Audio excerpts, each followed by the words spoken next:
लड़का है बोलता है यही छोड़ने आया हूँ। लड़के मतलब ये जो मानव तस्करी का जो मामला ये जो दर्ज हुआ है, जो हाथ में मेरे कागज देख रहे हैं, एफआईआर की कागज है, एफआईआर का ये प्रति है, देख लीजिए। ये ऐसे ही नहीं दर्ज हुआ है, इसके लिए बहुत जद्दोजहद करना पड़ा है। उन्होंने है उनके साथ में और इसमें धर्म परिवर्तन के लिए भी आवेदन भी किए हैं, तो इसको जांच किया जा रहा है।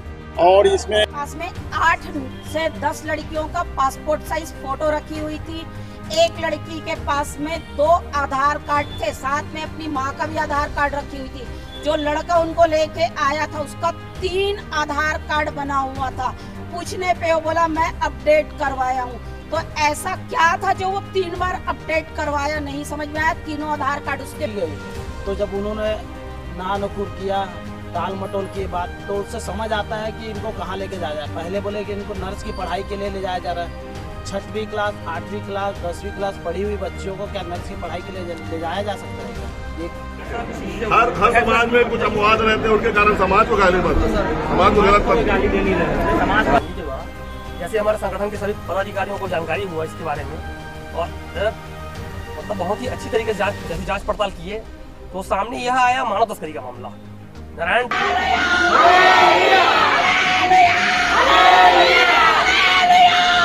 रही थी, उनके परिवार को पता नहीं। उसके बाद जैसे जैसे एफआईआर दर्ज होता गया, उसके बाद कुछ पुलिस वाले भी हम लोग के पास आए, बोलने लगे कि तुम दोनों पार्टी बैठ जाओ, आपस में बात कर लो, क्या है कैसा, मतलब बैठने मतलब क्या है।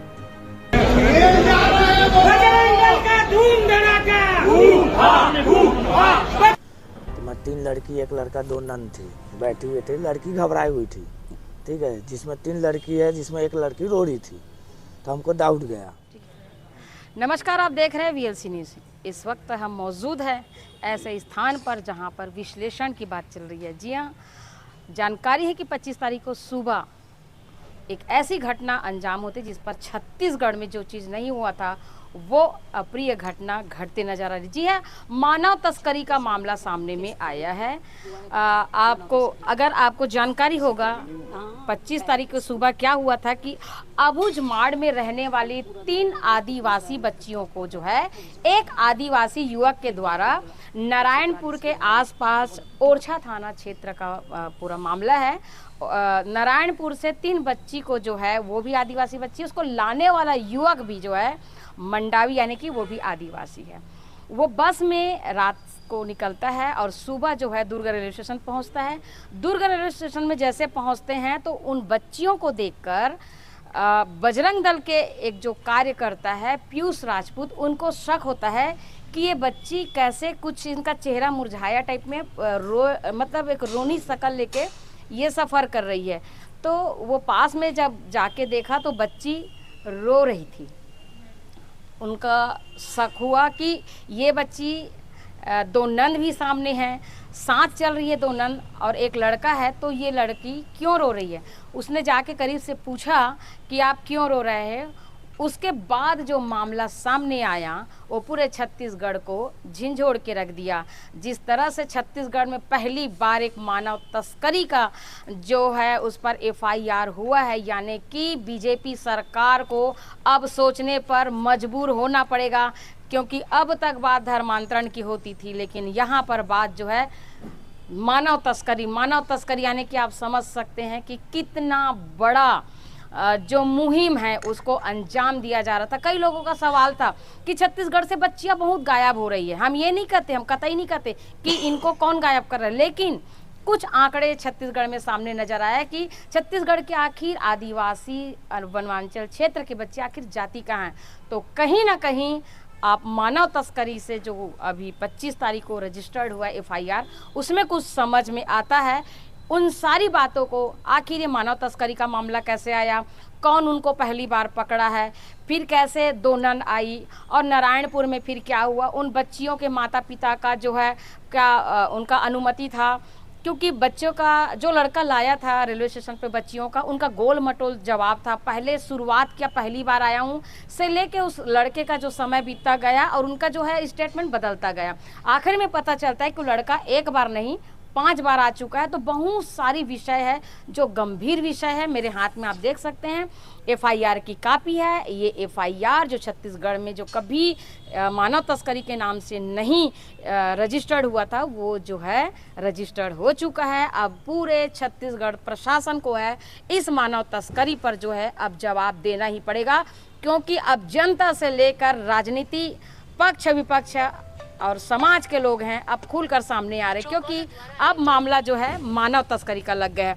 तो जी हाँ, इसी संदर्भ में हम लोग यहाँ पर बात करने के लिए जब पहुँचे हैं तो छत्तीसगढ़ बजरंग दल के जो रतन यादव है यहाँ पर मौजूद है। आपको पता है छत्तीसगढ़ बजरंग दल के जो संयोजक है रतन यादव, उनकी भूमिका क्या रही है। उनका एक ही मुहिम है, रोको टोको ठोको। ये मुहिम, उनका नारा ऐसे बन गया कि छत्तीसगढ़ ही नहीं वरन कई राज्यों में इस नारे को दोहराए जाते हैं। जय जय श्री राम के नारे लगाते हैं। उनके बाद है ज्योति शर्मा जो हिंदू वाहिनी है, जिनके नाम से ही चर्चा जो है माहौल बदल देता है।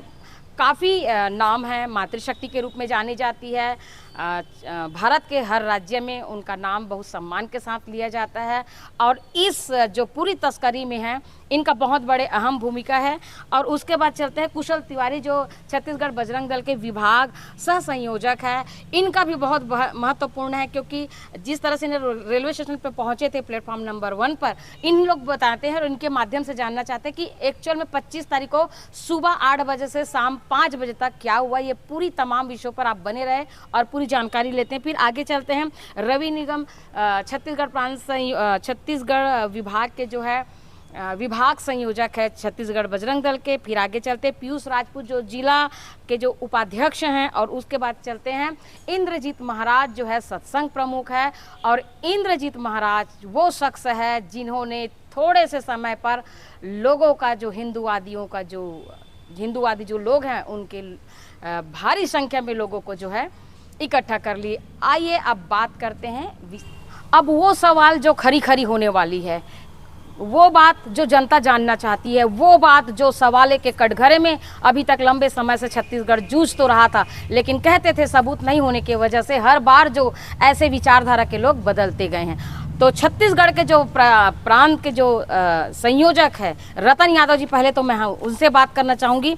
जी यादव जी, आपके लिए मेरा सवाल है कि जिस तरह से छत्तीसगढ़ में मानव तस्करी का नाम उभर के आया है और छत्तीसगढ़ का पहला रजिस्टर्ड FIR हुआ है जिस पे रवि निगम जो है आवेदन बने हैं, क्या कुछ मामला है और इसमें छत्तीसगढ़ सरकार क्या कर रही है? आप ही की सरकार है, आप ही के विचारधारा के हैं, बजरंग दल के आप प्रमुख होने की वजह से जिस तरह से आपने नारे तो लगा दिए हैं कि रोको टोको ठोको, किनको रोकना है, किनको ठोकना है और किनको छोड़ना है, आखिर हो क्या रहा है छत्तीसगढ़ में, इनका जवाबदारी कौन लेगा? जिस तरह से धर्मांतरण का मुद्दा आप लोग लंबे समय से उठाते आए हैं, तो ये सब क्या है और इनका अंजाम क्या हो सकता है?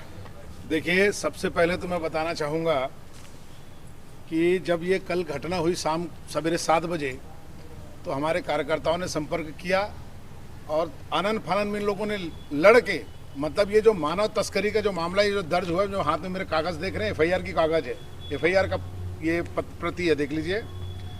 ये ऐसे ही नहीं दर्ज हुआ है, इसके लिए बहुत जद्दोजहद करना पड़ा है। हमारी बहन ज्योति शर्मा बैठी है, इंद्रजीत महाराज बैठा, कुशल है, ये रवि निगम है, पीयूष है, ये जितने लोग हैं, इन लोगों ने कल इतना प्रयास किया है। पुलिस प्रशासन तो लीपापोती में लग गई थी कि इसको अपने को करना नहीं है, इसको धीरे से अपने को हटा देना है, लेकिन हमारे लोग लगातार इस विषय को लेकर के काम कर रहे हैं, धर्मांतरण को लेकर के।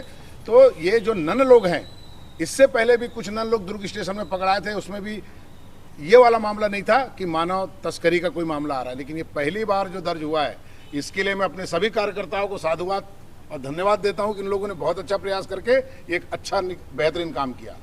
दूसरी बात, ये जितने मिशनरी इस चैनल को अगर देख रहे हैं तो ध्यान से सुने मेरी बात को, कि कल जो तुम लोग जो माहौल बनाए रेलवे स्टेशन में आकर के हालेलुया हालेलुया, ये से कुछ होना जाना नहीं है, समझ लेना।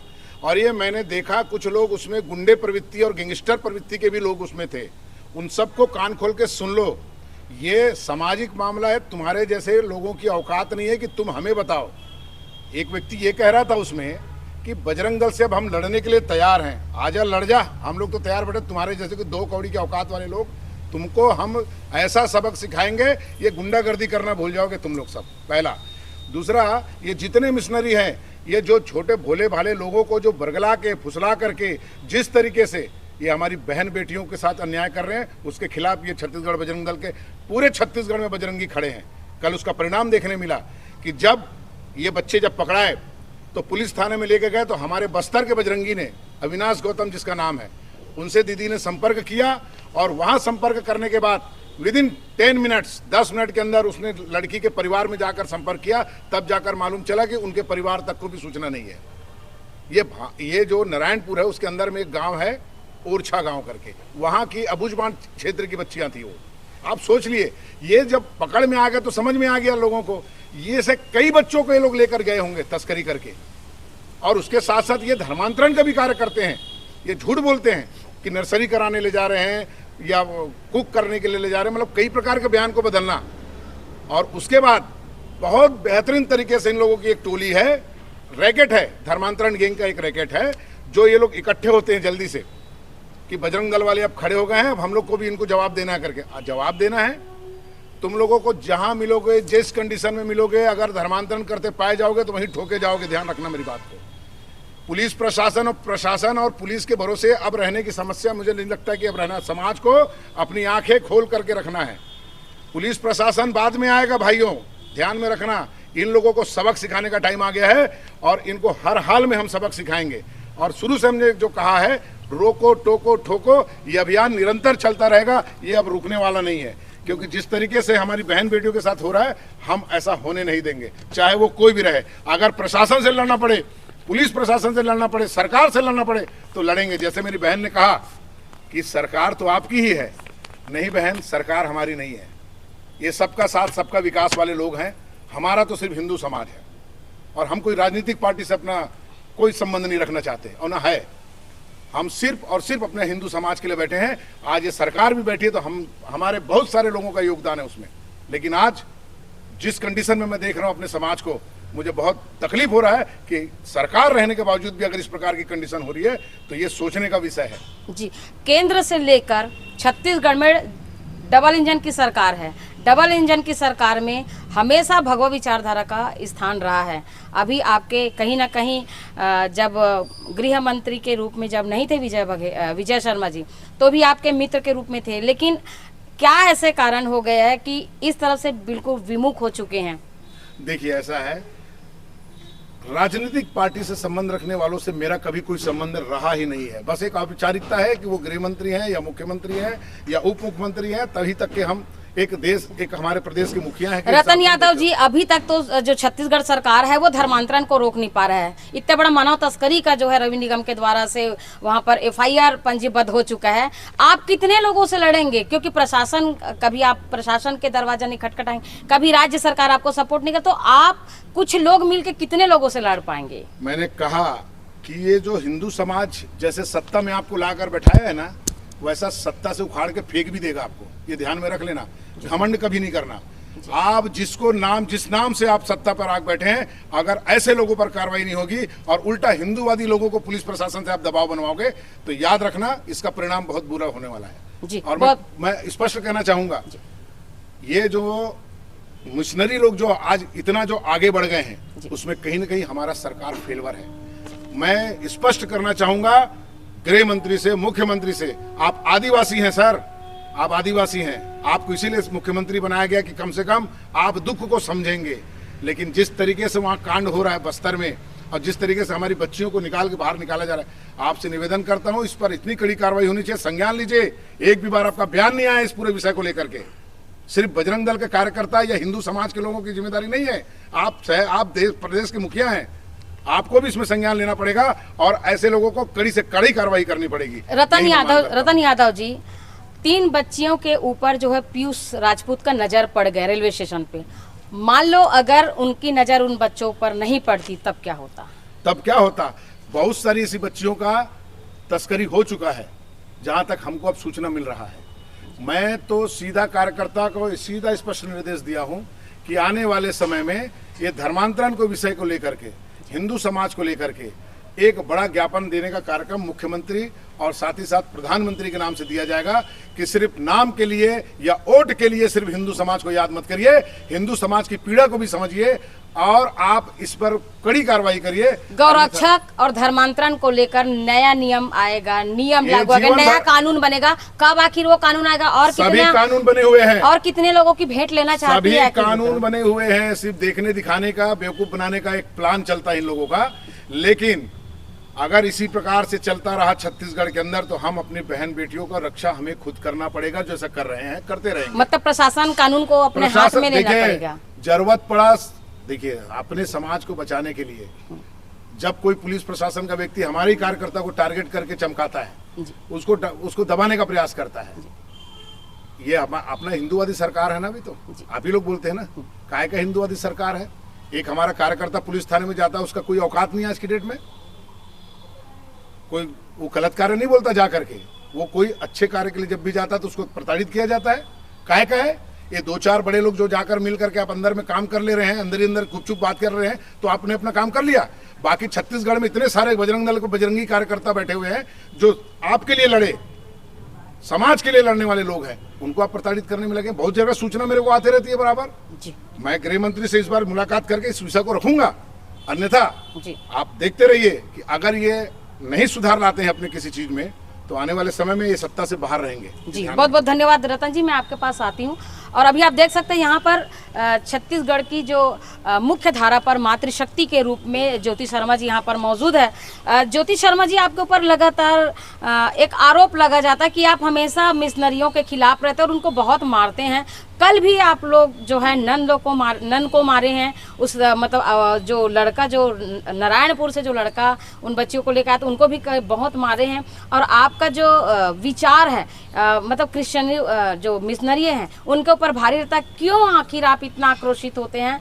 और कल की जो घटनाक्रम था, आपने घटनाक्रम में क्या देखा और क्या पाया, और कैसे आपको पता चला कि ये बच्ची जो है इनको बहला फुसला के लाया गया है? जी सबसे पहला तो मैं उत्तर देना चाहूँगी, बच्ची को किस तरीके से बहला फुसला के मुझे खबर कैसे मिली। इंद्रजीत भाई जी बैठे हैं, इन्होंने मुझे सूचना दिया तो मैं पहुँची हूँ वहाँ पर। वहाँ पहुँचने के बाद मैंने देखा कि बच्ची रोते हुए बैठी है, तो उनसे मैंने चर्चा किया, पहला जवाब। दूसरा, आपने पूछा कि मैंने नन को और लड़के को मैंने बहुत मारा, किसने देखा मैंने मारा? बोलने के लिए तो वो नन और वो लड़का बोल देंगे मैंने उनका गर्दन काट दिया, लेकिन गर्दन अभी भी उनके शरीर से जुड़ा हुआ है। उन लोग तो वही बोल रहे थे कि मैं हाथ पैर तोड़ भी सकती हूँ, क्योंकि जिस तरीके से ये चिड़ई लोग बोलते हैं, क्रिश्चियन लोग बोलते हैं कि ज्योति शर्मा बहुत मारती है, तो भाई कहाँ मारी हूँ ये मुझे बता दो। नन लोग जिस जगह पे बैठे हैं उस जगह से सुबह 8 बजे से शाम के 5 बजे तक उस टेबल से अगर हिले होंगे तो मुझे बता दीजिएगा, क्या लड़के ने बोला ज्योति शर्मा ने मारा या नन ने बोला कहीं कि ज्योति शर्मा ने और मारा है? तो उन लोग जिस समय से मैं गई थी जीआरपी के अंडर में बैठे हुए थे, सारे पुलिस वाले थे। क्या मैं पुलिस वालों के सामने उनको मारी हूँ क्या? ऐसा पुलिस वालों ने बताया है या कहीं कोई वीडियो है जो मुझे दिखा दे कि मैं डराने धमकाने का भी आरोप? डराने धमकाने का, अब मेरा चेहरा देख के या मेरे आवाज से वो डर गए होंगे तो मुझे नहीं मालूम। मैं क्यों धमकाऊंगी हूँ? क्योंकि वो गलत होके खुद वहाँ बैठे हैं, तो उसमें धमकाने वाली कोई बात ही नहीं होती है। कल आप कितने समय पहुंचे और इतना टाइम क्यों लगा? कल मैं वहाँ 8:30 बजे पहुँच गई थी, 5 बजे शाम तक थी। चूंकि सबका वहाँ पर पूछताछ किया जा रहा था, लिखा पढ़ी किया जा रहा था, नारायणपुर में, वहाँ ओरछा में, अबूझमाड़ में वहाँ पर संपर्क किया जा रहा था। हमारे अविनाश भाई के द्वारा मैं संपर्क में लगी हुई थी। ये सब संपर्क करने में समय लगा है। समय लगने के बाद कुछ कहीं पर ऊपर से भी दबाव आ रहे थे कि मानव तस्करी का केस ना लगे, उसके लिए भी थोड़ा हमको जद्दोजहद करना पड़ा कि मानव तस्करी जब हमारी बिटिया को ये लेके जा रही है तो मानव तस्करी का इनके ऊपर में धारा लगना जरूरी है। वो नन कहाँ की है और बच्चे कहाँ से आते? बताया जा रहा है कि बच्चों के पास जो है डबल तिबल आधार कार्ड था, उनके पास बहुत सारी ऐसे डॉक्यूमेंट था जिसको इसको इस्तेमाल करना नहीं आता था। कौन सा डॉक्यूमेंट था? पास में 8 से 10 लड़कियों का पासपोर्ट साइज फोटो रखी हुई थी। एक लड़की के पास में 2 आधार कार्ड थे, साथ में अपनी माँ का भी आधार कार्ड रखी हुई थी। जो लड़का उनको लेके आया था उसका 3 आधार कार्ड बना हुआ था। पूछने पे वो बोला मैं अपडेट करवाया हूँ। तो ऐसा क्या था जो वो 3 बार अपडेट करवाया, नहीं समझ में आया। तीनों आधार कार्ड उसके बैग में थे। इंसान का जब एक बनता है तो दूसरा जमा किया जाता है, तो ये कहीं ना कहीं संदिग्ध है। उनके बैग से जो पोस्ट ऑफिस होता है उसका ATM कार्ड था एक लड़की के पास, जिनको मैंने पूछा चलाना आता है, नहीं आता है बोले। पासबुक निकला, बोले नहीं आता है हमको कुछ ऑपरेट करना। तब जो उन्हें ऑपरेट करना नहीं आता तो रखे क्यों थे? ये सब संदिग्ध था उनके लिए। उन लोगों का कहना था कि रसोई का काम कराने के लिए, खाना बनाने के लिए बच्चों को ले जाया जा रहा था, जिसमें आपके दल के लोग उन लोग को पकड़ लिए। तो इस भारत है, भारत के हर व्यक्ति स्वतंत्र है, कहीं भी आ सकते हैं, कहीं भी जा सकते हैं। संविधान में यह है कि कोई भी किसी भी धर्म को मान सकते हैं। हर धर्म को हर व्यक्ति मानने का अधिकार है। फिर उनके ऊपर ऐसे क्या जाति कर दी है आप लोग ने? क्यों इस तरह से उनको उन बच्चियों को आगरा ले जाया जा रहा था? बिल्कुल। तो क्या दिक्कत है आप लोगों को अगर उन लोग आगरा ले जा रहे थे? मुझे कोई दिक्कत नहीं है। दिक्कत इस बात का था, जिस तरीके से उन बच्चियों को उनके घर में बिना बताए, ना उनके घर में माँ बाप को नहीं पता था, बहन को नहीं पता था, भाई को नहीं पता था, वो लड़का उनको लेके आया हुआ था, बच्ची रोती हुई बैठी थी, उससे मुझे दिक्कत था। बच्चियां जाए, कमाने जाए, सब जगह जाए, हमको कोई दिक्कत नहीं है। उन बच्चियों को झूठ बोल के ले जाया जा रहा था। अगर उनके घर वाले भेजे थे तो क्या वो नन जो लेके जा रही थी उनके पास कोई डॉक्यूमेंट्स थे क्या? घर वालों से कोई लिखा पढ़ी करके ले जा रहे थे क्या? ऐसा कहीं उनके पास कोई डॉक्यूमेंट्स नहीं था। रहा कोई भी धर्म मान सकते हैं, बिल्कुल सभी स्वतंत्र हैं, मैं उसके लिए कभी नहीं रोकती। लेकिन जो लालच देख करके मेरे हिंदू समाज की बेटियों को और बहनों को जो बहलाते हैं इन लोग, झूठा आश्वासन देते हैं, उसके खिलाफ में मैं रहती हूँ। तब आप जो बोले ना कि आप इनके ऊपर में आप हावी रहते हैं, तब मैं उनके ऊपर में हावी रहती हूँ कि मेरे हिंदू समाज की बहन बेटियों को अगर इस तरीके से बहला के, फुसला के, झूठ बोल के, उनको बरगला के बाहर बेचने के लिए लेके जाएंगे या धर्म परिवर्तन करेंगे तो मेरे से पिटेंगे। तो कल आपको कैसे पता चला कि उनके माता पिता को पता नहीं है, जबकि उन लोगों का कहना था कि इनके माता पिता के परमिशन के बाद इन लोगों को ले जा रहे थे? आपने क्या क्या किए, कैसे आपको पता चला? क्या आपने नारायणपुर थाना फोन लगाए, जानकारी लिए कि बजरंगियों का सहारा लिए कि उनके माता पिता तक पहुंचे? आखिर आपको कैसे प्रमाणित हुआ, आप कैसे जाने कि इन बच्चियों को जो है बहला फुसला के ले जाया जा रहा था? और वो लड़का कौन है? जो लड़का है वही नारायणपुर का है। लड़कियों का सामान को जब हम देखे तो उसमें से डायरी निकली। उस डायरी में मैंने जैसे कल दिखाया उस डायरी को सारे न्यूज वाले के पास, उसमें सारे राज्यों का नाम, हमारे पूरे देश के राज्यों का नाम सन सहित लिख के रखे हुए थे। उसमें बहुत सारे फोन नंबर लिखे हुए थे, जिसमें बहुत सारे पादरी और नन के नंबर थे।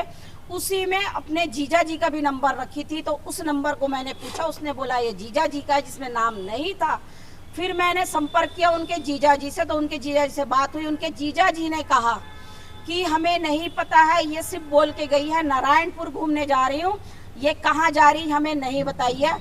उसके बाद उनकी मम्मी से बाद में संपर्क हुआ, वहाँ के थानों में बिठाया गया। उनके थाने में फिर यहाँ के जो हैं बोरा सर वो बात किए हैं।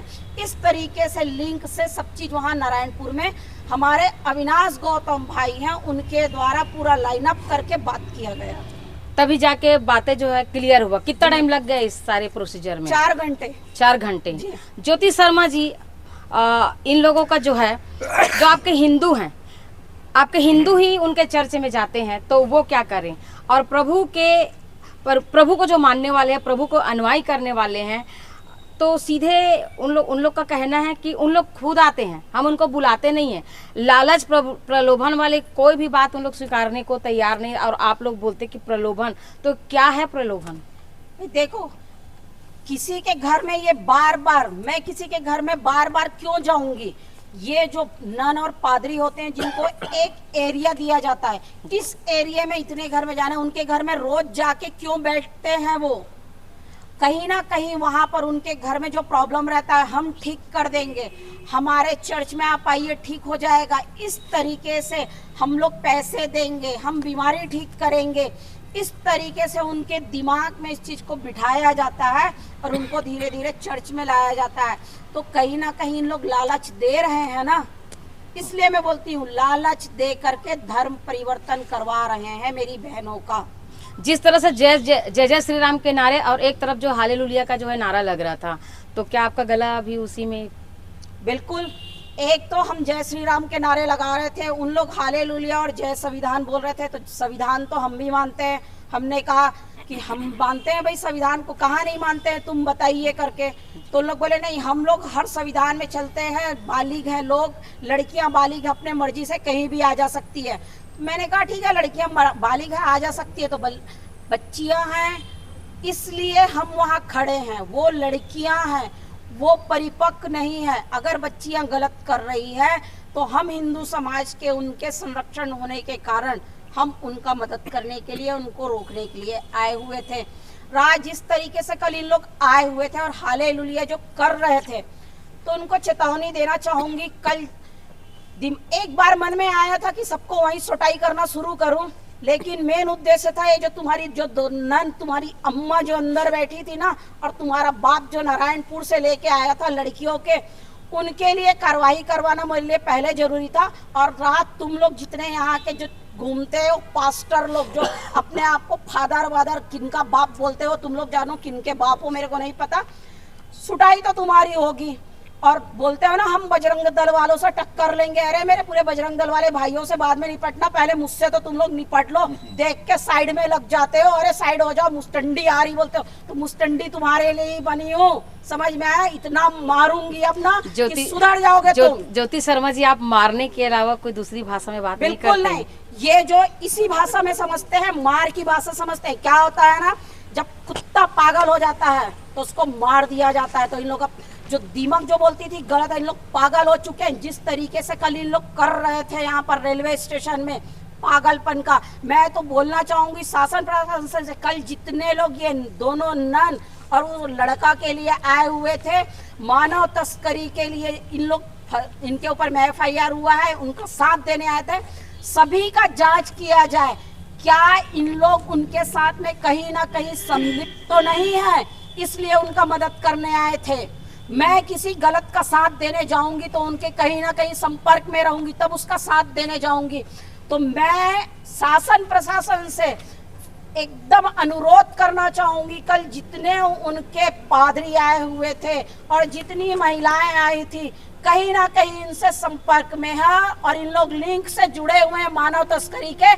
सबका जांच किया जाए, सबके बैंक अकाउंट का जांच किया जाए और सबका मोबाइल का जांच किया जाए कि लोग कहां कहां इनका लिंक जुड़ा हुआ है। जी, मैं सीधा सीधा क्रिमिनल इनके ऊपर में आरोप लगा रही हूं कि इन लोग भी, सभी लोग मानव तस्करी से जुड़े हुए हैं।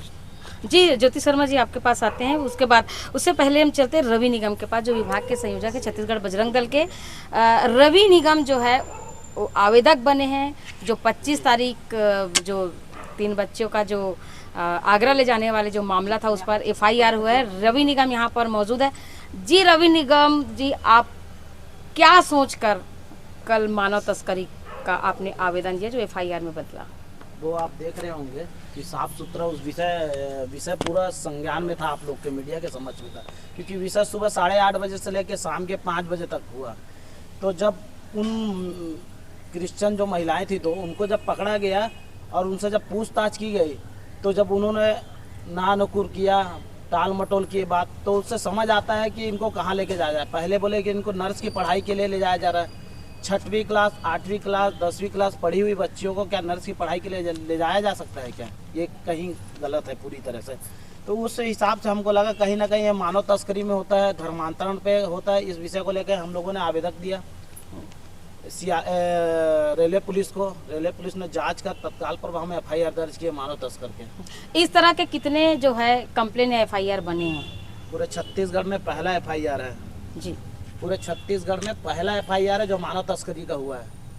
और मेरे को लगता है सरकार को संज्ञान में लेना चाहिए कि ये दूसरी घटना नहीं होना चाहिए, क्योंकि आप देखेंगे लगातार छत्तीसगढ़ से बच्चियां गायब हो रही हैं जिनका आज तक कोई पता नहीं चल रहा। गुमशुदगी रिपोर्ट जैसे हमारे दुर्ग में भी चल रहा है, मुस्कान, दुर्ग SP महोदय जी निकाला ना मुस्कान करके, जो बच्चियां घूम गई उनको पकड़ना है, कहाँ है, यहाँ वहाँ।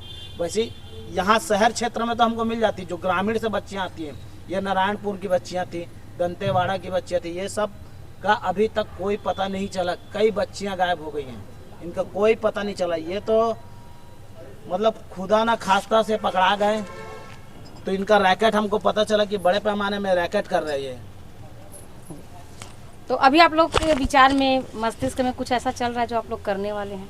धर्मांतरण को लेकर अभी जंगी प्रदर्शन का विषय तैयार हो रहा है। प्रांत संयोजक जी हमारे साथ बैठे हैं और पूरे जिले टीम को बुलाई जाएगी। जिले में जितने भी खंड प्रखंड स्तर के कार्यकर्ता हैं और कलेक्ट्रेट का घेराव कर एसपी महोदय को ज्ञापन सौंपा जाएगा मुख्यमंत्री जी के नाम कि से। दुर्ग जिले में होगा कि पूरे छत्तीसगढ़ में? पूरे छत्तीसगढ़ के हर जिलों में होगा ये। इसी विषय को लेकर तो आप लोग की प्लानिंग शुरू हो चुकी है? प्लानिंग शुरू हो गया है। सभी जिले के जिला अध्यक्ष, जिला संयोजक, जिला मंत्रियों से बात भी हो रही है और जल्द ही इसका रिजल्ट आप लोगों के समक्ष पेश किया जाएगा। जी, बहुत बहुत धन्यवाद। आपके पास आती हूँ। कुशल तिवारी यहाँ पर मौजूद है, सुबह से लगे रहे। जैसे ही जानकारी मिला जी, कुशल जी किस तरह का आप लोग के द्वारा कल कार्य किया गया है और क्या सोचते हैं आप? जिस तरह से मानव तस्करी का पहले FIR हुआ है, तो क्या क्या सामना करना पड़ा आप लोगों को? धर्मांतरण का जो मुद्दा है वो छत्तीसगढ़ में बहुत तेजी से चल रहा था। धर्मांतरण के साथ में जिस तरीके से रेलवे स्टेशन दुर्ग में बच्चियों को रोक करके जांच पड़ताल, जैसे हमारे प्रिंस राजपूत के द्वारा किया गया, हमारे बजरंगी के द्वारा, जैसे हमारे संगठन के सभी पदाधिकारियों को जानकारी हुआ इसके बारे में और मतलब बहुत ही अच्छी तरीके से जांच पड़ताल किए, तो सामने यह आया मानव तस्करी का मामला। नारायणपुर में जो ओरछा गांव है, वहाँ से कुछ बच्चियाँ पहले भी गायब हो चुकी है। उन बच्चियों का आज तक मतलब गुमशुदगी का जो रिपोर्ट है, मतलब वो ऐसा है कि पन्ने में दब चुका है। वो बच्ची आज तक मिली नहीं है। ये मामला ऐसा है कि सामने आने के बाद में छत्तीसगढ़ में पूरा ये उछाल मार दिया। अभी अब कुछ राजनीतिक पार्टी वाले भी आकर के अब अपना पल्ला झाड़ेंगे, लेकिन ये ऐसा जो मुद्दा जो आया है मतलब मानव तस्करी का, ऐसा मामला दोबारा छत्तीसगढ़ में ना आए, इसके लिए कहीं ना कहीं प्रशासन को और छत्तीसगढ़ की राज्य सरकार को ध्यानपूर्वक रखकर इसके लिए कोई कानून व्यवस्था मतलब प्रशासन को भी मजबूत करना चाहिए, ऐसा मुझे लगता है। आपके हिसाब से बच्चियां अगर गायब हो रही हैं, आपके हिसाब से, तो जाते कहाँ बच्चियां? अब बच्चियां अगर गायब हो रही है तो एक स्टेट में तो रखेंगे नहीं उसको, एक स्टेट से दूसरी स्टेट ले जाएंगे। और जो लोग रेलवे स्टेशन में आए हुए थे, कहीं ना कहीं वो भी संदिग्ध अवस्था में है। उनकी जांच कर उनका पूरा बैंक डिटेल, उनका नाम, सब चीज़ खंगालेंगे, तो कहीं ना कहीं वो भी इसमें शामिल मिलेंगे। क्योंकि अगर कोई आरोपी है, अगर आरोपी का साथ देने कोई दूसरा व्यक्ति जा रहा है, तो वो भी आरोपी ही है। उसका अगर सपोर्ट कर रहे हैं, गलत आदमी का सपोर्ट करेंगे क्या कोई भी? आप लोग करेंगे क्या, या हम लोग करेंगे क्या? कोई नहीं करेगा। तो कहीं ना कहीं वो गलत था, उसके सपोर्ट में ये सारे लोग आ गए। इसमें कुछ क्रिमिनल पद्धति के भी लोग थे, इनका अगर रिकॉर्ड निकलवाएंगे आप तो बहुत से मर्डर से लेके बहुत सारे मतलब चीज़ों में संलिग्ध है। लेकिन बजरंग दल ऐसे क्रिमिनल लोग से डरते नहीं है, इनको बताना चाहेंगे हम लोग भी। ठीक है, हमारे संगठन में लाख मतलब मैं एक अकेला नहीं हूँ, मेरे पीछे लाखों बजरंगी हैं। ठीक है, तो डरने वाली बात नहीं है। जिस दिन टकराएंगे उस दिन आपको समझ में आ जाएगा क्या है, क्या होता है। जय श्री राम जी। इंद्रजीत महाराज जी, कल जो आपको किसके द्वारा पता चला, उसके बाद आपने क्या किए? क्योंकि आप ही वो शख्स हो जो सारे लोगों को, हिंदूवादी लोगों को आपने फ़ोन करके बुलाए हैं, तो आपने क्या देखे? सबसे पहले प्रिंस राजपूत के द्वारा मुझे पता चला और तुरंत पता होने के बाद मैंने प्रांत संयोजक रतन दादा जी से बात किया। रतन दादा ने मुझे बोले कि सभी जितने भी पदाधिकारी हैं सबको फ़ोन लगाओ। ज्योति दीदी जी को लगाया, मैं कुशल भैया को लगाया, रवि भैया को लगाया, सभी को फ़ोन लगाया। फ़ोन लगाने के बाद तुरंत तत्काल जैसे मैंने पहुंचा, उनका आधार कार्ड जांच किया, देखा कैसा है क्या है, उसके पूछताछ करने लगा मैं उनसे। तो पूछताछ किस तरह से? किस तरह से मतलब पहले तो लड़का बोलता है कि मैं इन लोग के साथ नहीं हूँ। कुछ भाई बहन का रिश्ता बता रहे थे? बाद में बताए। हाँ। जब हम लोग चमकाए, थोड़ा सा दबाव किए, तब बताए। और दूसरे पैसेंजर से हमको पता चला कि ये व्यक्ति इन्हीं के साथ था, तब उसको चमकाए हम लोग। तब पता चला कि इनकी मेरी बहन है बोलता। और थाना में जब जीआरपी पुलिस भी बहुत देर में आई, कम से कम 1 घंटा तक हम लोग वहाँ सुलझते रहे। उसके बाद जीआरपी पुलिस आई, जीआरपी पुलिस अपने अंडर ले गई। उसके बाद वहाँ जांच हुआ और नारायणपुर में वहाँ अपने बजरंग दल के कार्यकर्ता हैं, उनको भेजा गए। वहाँ से उसके घर के पुलिस को भी पता नहीं लगा ना तुरंत, लेकिन हम लोग पहले ही भेज दिए अपने कार्यकर्ता को, अविनाश भैया को हम लोग पहले ही भेज दिए। कहाँ? बस्तर यानी कि नारायणपुर में? नारायणपुर में। और पुलिस वाले को पता नहीं, हम लोग पूरा पता कर लिए कि उनके घर में पता ही नहीं है। जो बच्चियां बाहर जा रही थी, हाँ। उनके परिवार को पता नहीं उसके था। बाद जैसे जैसे FIR दर्ज होता गया, उसके बाद कुछ पुलिस वाले भी हम लोग के पास आए, बोलने लगे कि तुम दोनों पार्टी बैठ जाओ, आपस में बात कर लो, क्या है कैसा, मतलब बैठने मतलब क्या है, क्या तरीका है। बोले हम लोग नहीं बैठेंगे। अब समझौता की कोई बात हो रही थी? कोई समझौता नहीं है। हम सनातन पुलिस का कहना था कि आपस में बैठ के बातों को बातचीत कर लो, खत्म करो। अच्छा है ना जी। हम लोग, हमारा रतन दादा बोलता है रुको टोको ठोको, रोके लिए टोक लिए, अब समय पड़ा ठोकने के लिए तैयार है इंद्रजीत महाराज, आ जाना, कोई दिक्कत नहीं। अच्छा, कानून को हाथ में नहीं लेंगे क्योंकि कानून सबके लिए बराबर है। कानून को हाथ में हम नहीं लेंगे, लेकिन आज का डेट ऐसा हो गया ना, कानून काम तो नहीं कर पा रही है ना। पर आप कानून के खिलाफ भी तो नहीं जा सकते। नहीं, कानून अगर सच्चे सनातन धर्म के लोग हैं हम, अगर कानून को भी हाथ में लेना पड़े तो बिल्कुल लेंगे, काटेंगे जेल सनातन के लिए, कोई प्रॉब्लम नहीं है। ठीक है इंद्रजीत, प्रिंस राजपूत यहाँ पर मौजूद है जो जिला के उपाध्यक्ष हैं। पूरी घटनाक्रम जो हुआ है, बच्चियाँ कैसे आई, कब आई, कितने समय आई और क्या क्या हुआ, पूरी किस कंडीशन में बच्चियाँ थी, वो तमाम जो मुद्दा है जिसके कारण पूरे छत्तीसगढ़ में हलचल हो गया, ये वही शख्स है। इनसे बात करते जी, बताएंगे कि कल आपने क्या देखा और क्या क्या हुआ था। जी, मैं रेलवे स्टेशन गया था अपने फैमिली को छोड़ने के लिए सुबह 7 बजे। तो मैं 3 लड़की 1 लड़का 2 नन थी, बैठी हुई थी। लड़की घबराई हुई थी, ठीक है, जिसमें 3 लड़की है, जिसमें 1 लड़की रो रही थी। तो हमको डाउट गया, तो हम पूछताछ किए लड़के से पूछताछ करने के बाद लड़का बोला मेरे को कि हम यहाँ तक छोड़ने आए थे, उसके बाद नन के हवाले करने के बाद मैं चले जाऊँगा। उसके बाद हमारे में नहीं हुआ था, हम इंद्रजीत महाराज जी को फ़ोन लगा के बुलाए रेलवे स्टेशन। उसके बाद तो आपको मालूम है। ठीक है जी। रतन यादव जी, आगामी योजना आप लोगों का क्या है? मुझे जानकारी मिला है कि आप लोग जो है धरने की तैयारी या फिर कुछ चक्का जाम करने की या फिर सरकार के सामने आप लोग कुछ बड़ी ऐलान करने की तैयारी में है, क्या कुछ मामला है? आगामी आपकी योजना क्या है? हाँ ठीक है, आप अभी जो हमारे विभाग संयोजक जी ने कहा, थोड़ा सा मिस्टेक हुआ उनको बोलने में।